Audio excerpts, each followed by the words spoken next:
প্রিয় শিক্ষার্থীবৃন্দ, আসসালামু আলাইকুম। সিসিইআর মডেল কলেজ কর্তৃক আয়োজিত আজকের অনলাইন ক্লাসে তোমাদের জানাচ্ছি আন্তরিক অভিনন্দন ও শুভেচ্ছা।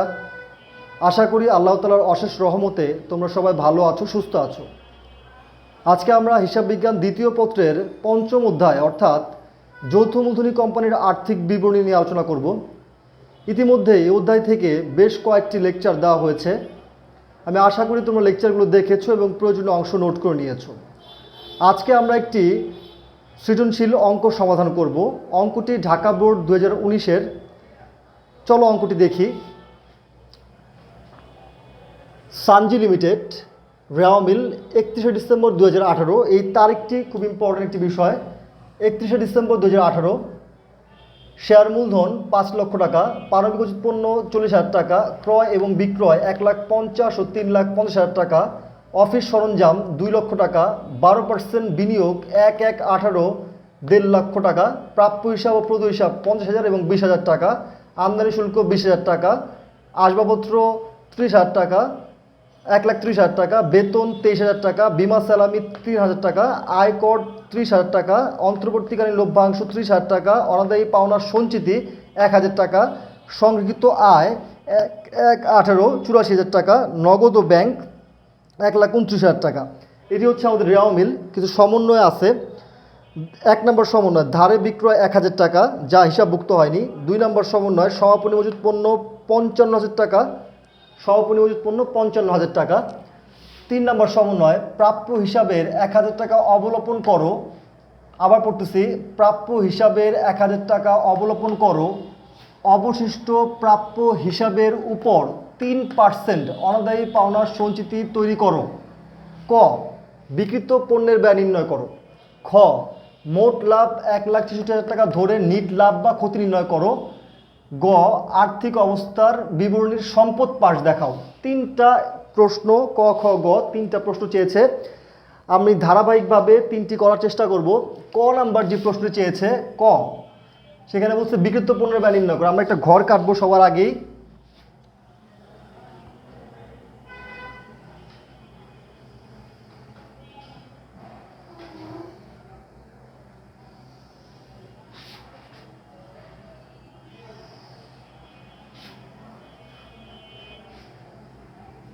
বিবরণ, টাকা, এখানে লিখব বিক্রিত পণ্যের ব্যয় নির্ণয়। বিক্রিত পণ্যের ব্যয় নির্ণয়। তোমরা জানো বিক্রিত পণ্যের ব্যয় নির্ণয় করার একটি সূত্র আছে, তোমরা জানো এটি। বিক্রিত পণ্যের ব্যয় বের করার সূত্রটা হচ্ছে বিক্রিত পণ্যের ব্যয় বের করার সূত্রটি হচ্ছে প্রারম্ভিক মজুত পণ্য যোগ প্রত্যক্ষ পরিচালন ব্যয় মাইনাস সমাপনী মজুত পণ্য। প্রারম্ভিক মজুত পণ্য যোগ প্রত্যক্ষ পরিচালন ব্যয় মাইনাস সমাপনী মজুত পণ্য। তাহলে ফার্স্টেই আমাদের প্রারম্ভিক মজুত পণ্য নিয়ে আসতে হবে। আমাদের অঙ্কে আমরা দেখতে পাচ্ছি এখানে প্রারম্ভিক মজুত পণ্য দেওয়া আছে 40,000 টাকা। আমি লিখলাম প্রারম্ভিক মজুত পণ্য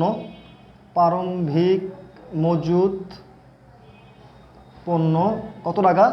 40,000 টাকা। প্রারম্ভিক মজুত পণ্য হচ্ছে 40,000 টাকা। আমি লিখলাম প্রারম্ভিক মজুত পণ্য 40,000 টাকা। আচ্ছা, এখানে আর কোনো এন্ট্রি, এখানে এই টাকাটা আমি প্রথম করে বসালেই ভালো হবে। প্রারম্ভিক মজুত পণ্য 40,000 টাকা। এটার সাথে আমরা যোগ করব কি? প্রত্যক্ষ পরিচালন ব্যয়, অর্থাৎ ক্রয় পরিবহন, আমদানি শুল্ক, জাহাজ ভাড়া, ডক চার্জ, কারখানা ভাড়া, বিদ্যুৎ, জ্বালানি শুল্ক, এই ধরনের আইটেমগুলো আমরা এখানে বসাবো। আমরা দেখতে পাচ্ছি এখানে ক্রয় আছে। আমি লিখলাম ক্রয় কত? ক্রয় হচ্ছে 1,50,000 টাকা। ক্রয় থেকে আমরা জানি বিভিন্ন জিনিস ফেরত, বাট্টা, ক্রয় বাট্টা, হ্যাঁ, ক্রয় বাটিগুলো থাকতে পারে, এগুলো এখানে কিছুই নাই। তারপরে আমরা দেখতে পাচ্ছি এখানে আছে আমদানি শুল্ক। লিখলাম আমি আমদানি শুল্ক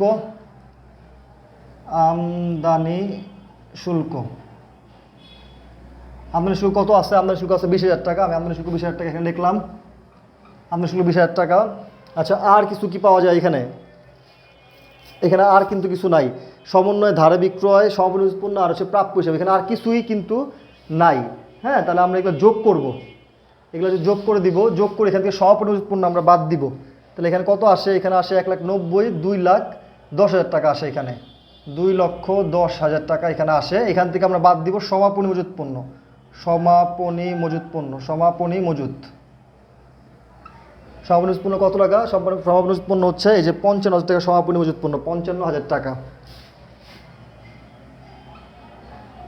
এটা বাদ দিব, এটা বাদ দিলে 2,10,000 মাইনাস হচ্ছে তোমার 55,000 টাকা।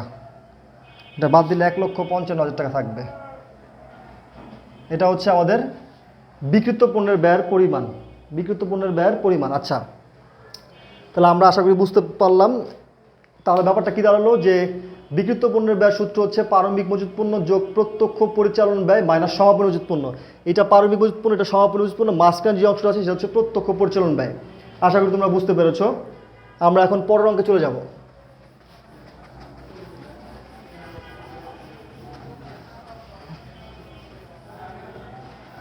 আচ্ছা, খ নাম্বার যে প্রশ্ন চেয়েছে সেটা হচ্ছে মোট লাভ 1,66,000 টাকা ধরে নিট লাভ বা ক্ষতি নির্ণয় করতে বলছে। আমি ঘর কাটি।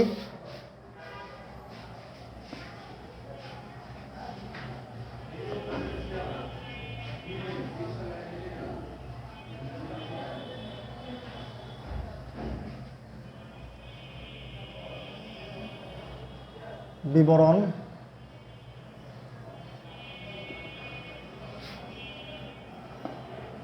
টাকা টাকা, এটা হচ্ছে খ নাম্বার প্রশ্ন। খ নাম্বার চাইছে ওরা মোট লাভ কত টাকা ধরে নিট লাভ বা ক্ষতি নির্ণয়। আমি এখানে লিখলাম নিট লাভ বা ক্ষতি নির্ণয়, নিট লাভ অথবা ক্ষতি নির্ণয়, ক্ষতি নির্ণয়। তোমরা যারা আগের লেকচারগুলো দেখেছো তারা জানো যে নিট লাভ বা ক্ষতি অথবা বিশদায় বিবরণী বলতে আমরা যা বুঝি, এটা একটা ছক দেওয়া ছিল। সেখানে লেখা ছিল বিক্রয় মাইনাস বিক্রিত পণ্যের ব্যয় মোট মুনাফা, মোট মুনাফা থেকে পরিচালন ব্যয় বাদ দিয়ে আমরা বের করতাম পরিচালন মুনাফা, তারপরে অন্যান্য আয় বা অপরিচালন আয় থেকে যোগ করতাম এবং অপরিচালন ব্যয় বাদ দিলে আমাদের বেরোতে হচ্ছে নিট মুনাফা। সবচেয়ে মজার বিষয় হচ্ছে আমাদের অঙ্কের মধ্যে মোট লাভ দেওয়া আছে, তাহলে আমরা মোট লাভ থেকে পরের অংশটুকু করব, অর্থাৎ মোট লাভ থেকে আমরা পরিচালন ব্যয় বাদ দিব। তাহলে আমাদের মোট লাভ কত আছে? মোট লাভ, মোট লাভ, মোট লাভ কত আছে? 1,66,000 টাকা। মোট লাভ 1,66,000 টাকা। এখান থেকে আমরা বাদ দিব কি? পরিচালন ব্যয়, পরিচালন ব্যয়, পরিচালন ব্যয় বাদ দিব। তাহলে আমরা যদি পরিচালন ব্যয় বাদ দিতে যাই, পরিচালন ব্যয় যদি আমরা বাদ দিতে চাই, তাহলে পরিচালন ব্যয় আমরা দেখবো আমাদের সমন্বয়ে কী কী পরিচালন ব্যয় আছে। সমন্বয় থেকে দেখো ধারে পণ্য বিক্রয়, এটা কিন্তু পরিচালন ব্যয় না। সমাপনী এটাও কিন্তু পরিচালন ব্যয় না। প্রাপ্য হিসাবের 1,000 টাকা অবলোপন করো, অবশিষ্ট প্রাপ্য হিসাবে 3% অনাদায়ী পাওনা সুদ ধার্য করো। এই যে অনাদায়ী পাওনার যে বিষয়টা, এটা কিন্তু পরিচালন ব্যয় বসে, আমরা জানি। আমাদের ফর্মেটে লেখা ছিল পুরাতন অনাদায়ী পাওনা যোগ নতুন অনাদায়ী পাওনা যোগ নতুন অনাদায়ী পাওনা সঞ্চিতি মাইনাস পুরাতন অনাদায়ী পাওনা সঞ্চিতি। সেই সূত্র অনুযায়ী আমাদের প্রথমেই লাগবে পুরাতন অনাদায়ী পাওনা, যেটা রেওয়া মিলে থাকবে। আমরা দেখতে পাচ্ছি এখানে অনাদায়ী পাওনার সঞ্চিতি আছে কিন্তু পুরাতন অনাদায়ী পাওনা নাই, তাহলে এই পার্টটা বাদ। তারপর আমাদের লাগবে নতুন অনাদায়ী পাওনা। নতুন অনাদায়ী পাওনা কিন্তু এখানে বলা আছে প্রাপ্য হিসেবে 1,000 টাকা অবলম্বন করো। এটাই হচ্ছে আমাদের নতুন অনাদায়ী পাওনা। নতুন অনাদায়ী পাওনা, অনাদায়ী পাওনা, নতুন অনাদায়ী পাওনা হচ্ছে তোমার কত? 1,000 টাকা। নতুন অনাদায়ী পাওনা 1,000 যোগ নতুন অনাদায়ী পাওনা সঞ্চিতি। তাহলে নতুন অনাদায়ী পাওনা সঞ্চিতি আমরা কীভাবে বের করবো? নতুন অনাদায়ী পাওনা সঞ্চিতি বের করার জন্য আমাদের চলতি সম্পত্তির প্রাপ্য হিসাবের সাথে যে কাজটুকু ছিল সেইটা আমাদের করতে হবে। হ্যাঁ, যেহেতু আমাদের জায়গা কম আমি এখানে করতেছি, এটা নোট নতুন অনাদায়ী পাওনা সঞ্চিতি নির্ণয়। ঠিক আছে, নতুন অনাদায়ী পাওনা সঞ্চিতি। নতুন অনাদায়ী পাওনা সঞ্চিতির জন্য আমরা এটা করব। নতুন অনাদায়ী পাওনা সঞ্চিতি ফার্স্টে কী লাগবে? আমাদের প্রাপ্য হিসাব লাগবে। আমি লিখলাম প্রাপ্য হিসাব, এটা মুছা ফেলবো। প্রাপ্য হিসাব, প্রাপ্য হিসাব কত আমাদের? আমাদের এখানে প্রাপ্য হিসাব আছে একটা। প্রাপ্য হিসাব দেখতে পাচ্ছি 50,000 টাকা আছে প্রাপ্য হিসাব। প্রাপ্য হিসাব, প্রাপ্য হিসাবের সাথে যদি আমাদের সমন্বয়ে প্রাপ্য হিসাব রিলেটেড কোনো বিষয় থাকে, যেমন ধারে বিক্রয়, ধারে বিক্রয় যাবো জানি যে প্রাপ্য হিসাব ডেবিট আর বিক্রয় হিসাব করি, তাহলে এটা কিন্তু যোগ করতে হবে। এখানে প্রাপ্য হিসাব বাড়লো, প্রাপ্য ধারে বিক্রয়, ধারে বিক্রয়, ধারে বিক্রয় কত? 1,000 টাকা। তাহলে হইলো কত আমাদের? 51,000 টাকা। এখান থেকে আমরা কি বাদ দিব? নতুন অনাদায়ী পাওনা বাদ দিব। নতুন অনাদায়ী পাওনা প্রাপ্য হিসাবে 1,000 টাকা অবলম্বন করো মাইনাস নতুন অনাদায়ী পাওনা। নতুন অনাদায়ী পাওনা কত? 1,000। তাহলে আমি 1,000 বাদ দিলাম। 1,000 বাদ দিলে এখানে থাকে হচ্ছে 50,000 টাকা।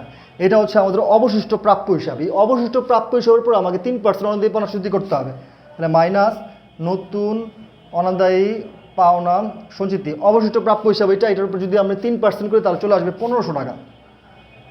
হ্যাঁ, এটা হচ্ছে আমাদের নতুন অনাদায়ী পাওনা সঞ্চিতি। তাহলে এখানে চলে আসবে 48,500 টাকা। এটা হচ্ছে আমাদের অবশিষ্ট মানে প্রাপ্য হিসাবে নিট প্রাপ্য হিসাবটা। এটা কিন্তু আর্থিক অবস্থাপন্ন সম্পত্তি পাশে আমাদের লাগবে। তো তোমরা আশা করি বুঝতে পেরেছো।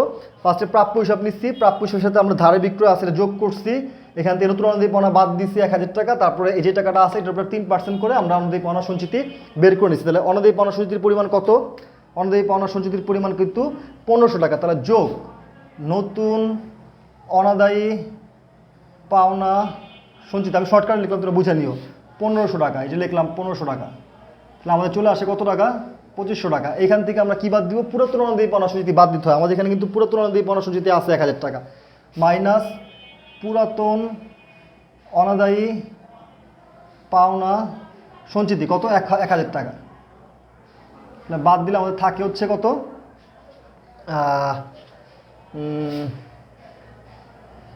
আচ্ছা, ঘোড়া একটা করা দরকার ছিল, ঘোড়া একটা করলে ভালো হইতো। আচ্ছা, আমি এই ক্যালকুলেশনটা এইখানে করে দিই। হ্যাঁ, এই ক্যালকুলেশনটা এইখানে করে দিই। জায়গা অল্প তো, এখানে নতুন অনুযায়ী পাওনা হচ্ছে, মার্কেটে ভালো কালিও নাই, নতুন অনুযায়ী পাওনা হচ্ছে 1000, নতুন অনুযায়ী পাওনা সঞ্চিতি হচ্ছে 1500। হ্যাঁ, এখানে এটা থেকে আমরা বাদ দিব, এটা 2500 হয়েছে, এইখান থেকে আমরা বাদ দিব কত? পুরাতন অনুযায়ী পাওনা সঞ্চিতি 1000 বাদ দিব। তাহলে এটা যদি বাদ দিয়ে দিই তাহলে থাকে কত? আমাদের থাকে হচ্ছে তোমার 1500 টাকা থাকে। হ্যাঁ, এটা হচ্ছে আমাদের ইয়ে। তাহলে আমাদের তো আর এইটা প্রয়োজন নাই, এটা মুছা ফেললাম। এটা তোমরা বুঝতে পারছো আশা করি। জায়গা অল্প, এলো সমস্যা। আচ্ছা আচ্ছা, আর কোনো আইটেম কি এখানে আমার তেমন কাজ করতে হবে কিনা? আর তেমন কাজ নাই, আর তেমন কাজ এখানে নাই। তাহলে এটা লিখলাম। তারপরে তাহলে 1 নাম্বার, 2 নাম্বার, 3 নাম্বার সমন্বয়ে কিন্তু আর কোনো পরিচালন ব্যয় না। আমরা রেওয়া মিল থেকে এখন পরিচালন ব্যয় খুঁজবো। শেয়ার মূলধন না, পারমিট পণ্য না, ক্রয় বিক্রয় না, অফিস সরঞ্জাম না, 12% বিনিয়োগ। এই যে 12% দেওয়া আছে, 12%টা মানে হচ্ছে বিনিয়োগের উপরে সুদ পাবো। এটা কিন্তু অন্যান্য আয় নিচে যাবে, এখানে বসবে না, আরও নিচে, বা অপরিচালনায় বলা যায়। প্রাপ্য হিসাব, আমদানি শুল্ক, বেতন, বেতন কিন্তু এখানে বসে। আমি লিখলাম বেতন। বেতন কত টাকা আছে? বেতন আছে হচ্ছে তোমার 23000 টাকা। লিখলাম বেতন 23000 টাকা। আচ্ছা, বেতনের পরে কি আছে? বিমা সালামি। বিমা সালামিতে একটা কাজ আছে, আমি লিখলাম বিমা, বিমা সালামি, বিমা সালামি, বিমা সালামি কত আছে? বিমা সালামি আছে 3000 টাকা। যে এইখানটায় লিখলাম বিমা সালামি 3000 টাকা। একটু খেয়াল করো, আমাদের এই অঙ্কটা কিন্তু 31 ডিসেম্বর 2018, আর বিমা সালামি এখানে তারিখ দেওয়া আছে 31/3/2019। দ্যাট মিনস 18 সাল শেষ করে 19-এর মার্চ পর্যন্ত, জানুয়ারি ফেব্রুয়ারি মার্চ, 3 মাস, 3 মাস কিন্তু অ্যাডভান্স দেওয়া আছে। তাহলে 3 মাস আমাকে কিন্তু বাদ দিতে হবে। আমরা কিন্তু 18 পর্যন্ত অঙ্ক করতেছি। তাহলে বাদ অগ্রিম, বাদ অগ্রিম, অগ্রিম এটা কীভাবে আমরা বের করবো? 3000 ভাগ 12 গুণ 3। হ্যাঁ, 3 12 3 12 12 12 ভাগ করলে কত আসে? 3000 ভাগ 12 গুণ হচ্ছে তোমার 3, তাহলে 750 টাকা আসে। 750, 750, 2250। তাহলে আমাদের এখানে কিন্তু বিমা সালামির কাজটা গেল। আয় করা আসে না, আমদানি শুল্ক আসে না, অনাদায়ী পাওনা সঞ্চিতির কাজ করছি। আর কিন্তু এখানে কোনো আইটেম নাই। একটা আইটেম বাকি, সেটা হচ্ছে অন্যান্য আয়, মানে অপরিচালন আয়। তাহলে আমরা এটা যোগ করে দিব, যোগ করে এখানে পরিচালন ব্যয়ের যোগফলটা বসায় দিব। পরিচালন ব্যয়ের যোগফলটা কত আসতেছে? তাহলে দেখি, 1500 যোগ 23000 যোগ 2250, এখানে চলে আসবে 26750, 26750। এই যে টাকাটা বেরোচ্ছে, এটা কিন্তু আমাদের বেরোচ্ছে পরিচালন ব্যয়। এটা বেরোচ্ছে কি? পরিচালন ব্যয়। এই পরিচালন ব্যয় বাদ দিলে আমরা পরিচালন মুনাফা পাবো। আর কিছু কি আছে? মনে হয় না আর। আচ্ছা, আর নাই। তাহলে এটা বাদ দিয়ে দিই আমরা। এটা কত থেকে বাদ দিব? 1,66,000 টাকা থেকে আমরা এটা বাদ দিয়ে দিব। এটা বাদ দিলে আমাদের চলে আসতে হচ্ছে তোমার 1,39,250 টাকা। এটা হচ্ছে আমাদের কি? এটা হচ্ছে আমাদের পরিচালন মুনাফা, পরিচালন মুনাফা। পরিচালন মুনাফার সাথে আমরা জানি কি যোগ করতে হয়? অন্যান্য আয় যোগ করতে হয়। পরিচালন মুনাফার সাথে কি যোগ করতে হবে? অন্যান্য আয় যোগ করতে হবে। যোগ অন্যান্য আয় অথবা অপরিচালন আয় বলতে পারি আমরা। অপরিচালন আয়, অপরিচালন আয়। অপরিচালন আয় কিন্তু একটা আছে আমাদের, সেটা কি? সেটা হচ্ছে বিনিয়োগের সুদ। আমি লিখলাম বিনিয়োগের সুদ, বিনিয়োগের সুদ। বিনিয়োগের সুদ কত পার্সেন্ট? 12%। তাহলে 1,50,000 টাকার 1,50,000 টাকা আর হচ্ছে 12%, এটা চলে আসবে 18,000 টাকা। এখন মজার বিষয় হচ্ছে যে অঙ্কটা শুরু হয়েছে শেষ হচ্ছে 31 ডিসেম্বর 2018-তে, শুরু হয়েছে 1/1/18, দ্যাট মিনস 12 মাসের সুদ হবে কিন্তু। হ্যাঁ, তাহলে 18,000 টাকা হচ্ছে আমাদের বিনিয়োগের সুদ। 18,000 টাকা আমাদের বিনিয়োগের সুদ। 18,000 টাকা আমি যোগ করে দিচ্ছি, যোগ 39,250 চলে আসলো 1,57,250 টাকা চলে আসছে। এটা হচ্ছে আমাদের নিট মুনাফা। কেন নিট মুনাফা বললাম? অন্যান্য ব্যয় বা অপরচুন ব্যয় কিন্তু এখানে নাই, তাহলে এটাই হচ্ছে আমাদের নিট মুনাফা। নিট মুনাফা। আর কিছু আছে কি? আমার মনে হয় আর কিছু নাই। 1,57,250, তাহলে এটা হচ্ছে আমাদের নিট লাভ বা নিট লাভ বের করলাম বা নিট মুনাফা বের করলাম। আশা করি তোমরা বুঝতে পেরেছো। এবার আমরা পরের অঙ্কে চলে যাব। পরের অঙ্কে যদি চলে যাই তাহলে এটা মুছে ফেলবো।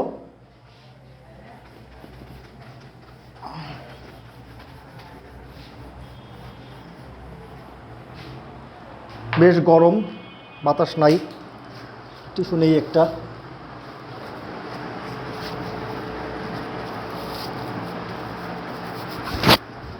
আচ্ছা, তাহলে আমরা পরবর্তী যে অংশটা সেটা হচ্ছে আর্থিক অবস্থা মানে সম্পত্তি পাস। তাহলে আমরা একটা ঘর কাটি আগেই। এটা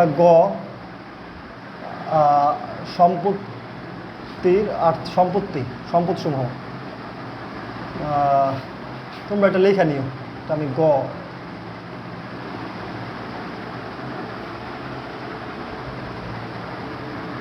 এটা জায়গা বেশি লাগবে।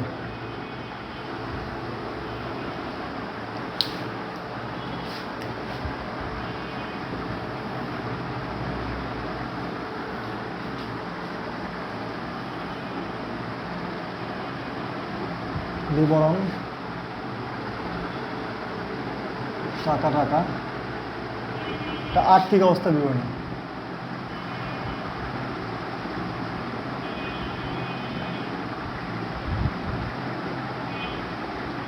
আর্থিক অবস্থার বিবরণী। ওকে, আর্থিক অবস্থা মানে কোন পার্ট? আর্থিক অবস্থা মানে সম্পত্তির অংশ। সম্পত্তির অংশ। আমরা কিন্তু প্রথমে জানি যে এখানে স্থায়ী সম্পত্তি আসে, তাই না? আমরা আগে ফার্স্টে স্থায়ী সম্পত্তি লিখলাম। স্থায়ী সম্পদ।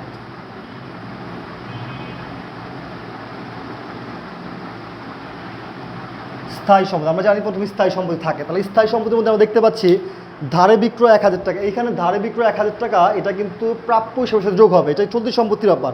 সমাপনী উৎপন্ন, এটাও কিন্তু চলতি সম্পত্তি।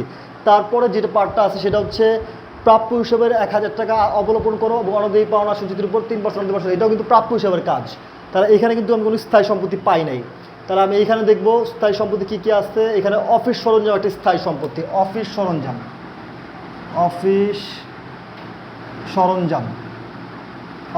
কত টাকা? অফিস সরঞ্জাম হচ্ছে তোমার 2 লক্ষ টাকা।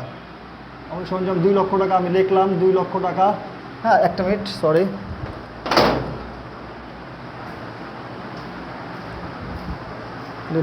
অফিস সরঞ্জাম 2 লক্ষ টাকা লিখছি। আর কোনো স্থায়ী সম্পত্তি আছে কিনা দেখি। এখানে আর কোনো স্থায়ী সম্পত্তি আছে কিনা। বিনিয়োগ আছে, আমরা বিনিয়োগের ঘর দিব আলাদা করে। আসবাবপত্র একটি স্থায়ী সম্পত্তি। আসবাবপত্র লিখলাম। আসবাবপত্র কত? আসবাবপত্র হচ্ছে তোমার 1,30,000 টাকা। আসবাবপত্র 1,30,000 টাকা আসবাবপত্র লিখলাম। আর কোনো স্থায়ী সম্পত্তি কি আছে এখানে? আর কোনো স্থায়ী সম্পত্তি আমরা দেখতে পাচ্ছি না। তাহলে এটাই হচ্ছে আমাদের স্থায়ী সম্পত্তি। তারপর দীর্ঘমেয়াদী বিনিয়োগ। দীর্ঘমেয়াদী বিনিয়োগ এটা একটা পার্ট। দীর্ঘমেয়াদী বিনিয়োগে আমরা জানি 12% বিনিয়োগ আমরা আগেই দেখছি। তাহলে এখানে 12% বিনিয়োগ। 12% বিনিয়োগ কত টাকা? 12% বিনিয়োগ হচ্ছে তোমার 1,50,000 টাকা। 12% বিনিয়োগ আমি লিখলাম 1,50,000 টাকা 12% বিনিয়োগ। আর এটার বিনিয়োগের সুদ আছে, এটা আমরা চলতি সম্পত্তিতে বসাবো। তারপরে আর তো কিছু দেখি না। এখন আমরা চলতি সম্পত্তি লিখব। চলতি সম্পদ।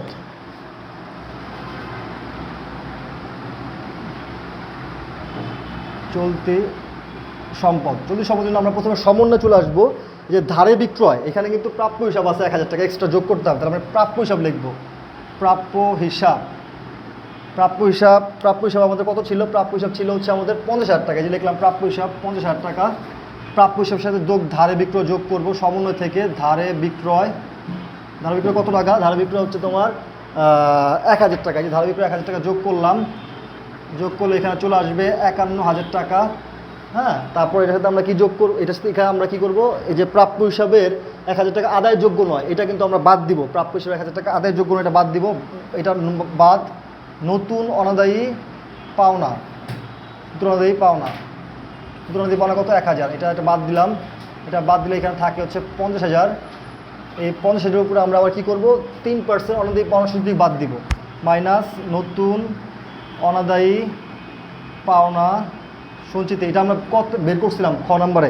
সেটা হচ্ছে তোমার 1500 টাকা সম্ভবত। হ্যাঁ, এটা বাদ দিলে চলে আসবে 48,500 টাকা। এটা হচ্ছে আমাদের প্রাপ্য হিসাবের পরিমাণ। সম্ভবত এটাই প্রাপ্য হিসাবের পরিমাণটা। সরি, 1 মিনিট, আমি একটু আমার এটা ঠিক করে নিই।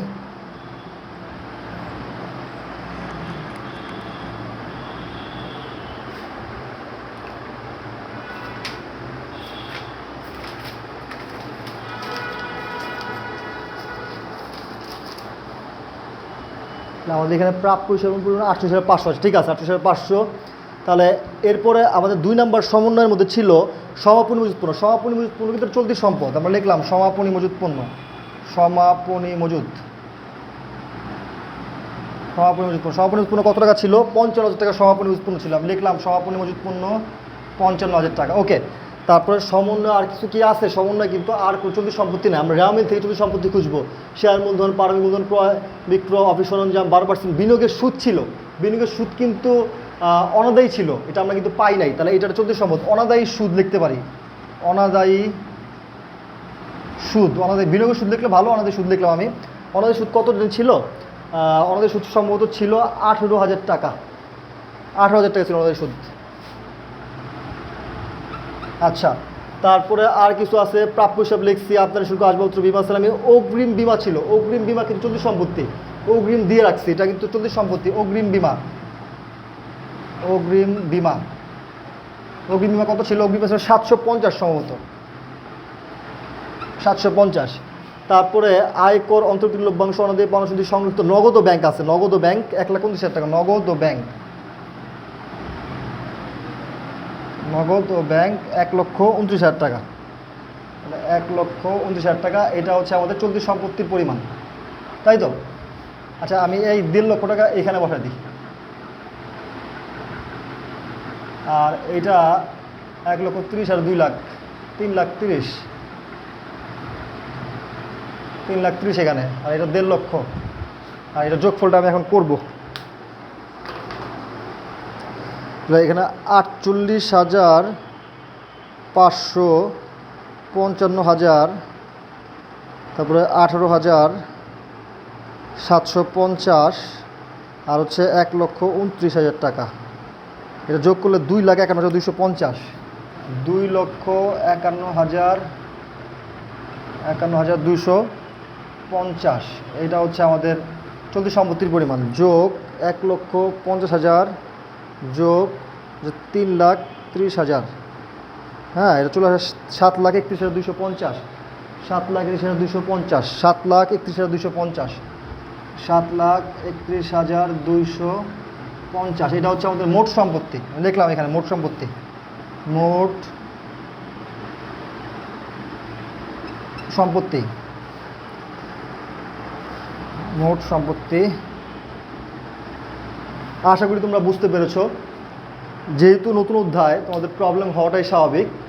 আগামী মানে পরবর্তী তোমাদের যে ক্লাস রুটিন আছে, সেখানে আমরা তোমরা জানো যে 10টা থেকে 11টা পর্যন্ত আমরা অ্যাক্টিভ থাকবো সবাই, সব টিচাররা। তো তোমাদের কোনো প্রবলেম থাকলে তোমরা সেই সময় তোমরা নক করবা বা প্রবলেমগুলো মেসেঞ্জারে বলার চেষ্টা করবা। ঠিক আছে, সবাই ভালো থাকো। আল্লাহ হাফেজ।